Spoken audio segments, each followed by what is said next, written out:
सभी को राम राम, जय श्री राधे। स्वागत है एक नए ब्लॉग में। आइए थोड़ा विचार करते हैं, वार्तालाप करते हैं।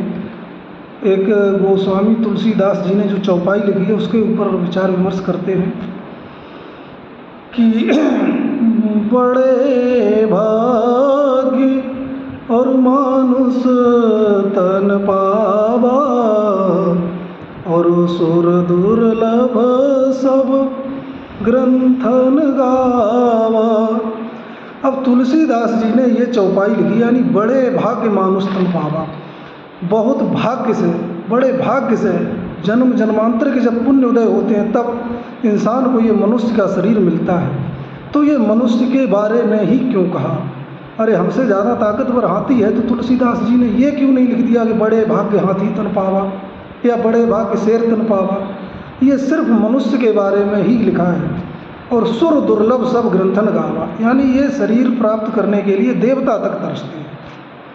तो ये मनुष्य के बारे में इसलिए लिखा है कि मनुष्य ही एक ऐसा जीव है, इस सृष्टि में मनुष्य एक ऐसा जीव है जो कर्म भी कर सकता है और भोग भी कर सकता है। यानी सोचने समझने की जो शक्ति है वो सिर्फ इंसान यानी मनुष्य को दी गई है।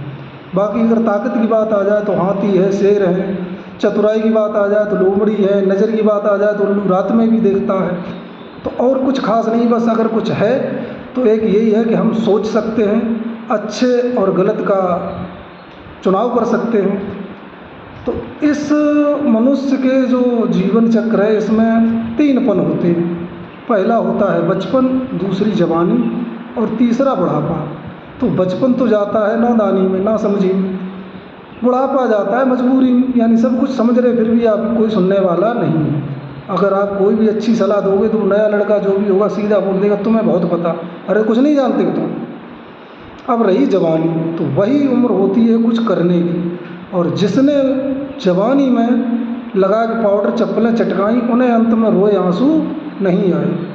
तो पहले बात करते हैं बचपन पर कि एक आके बड़ा सुख दिखाया।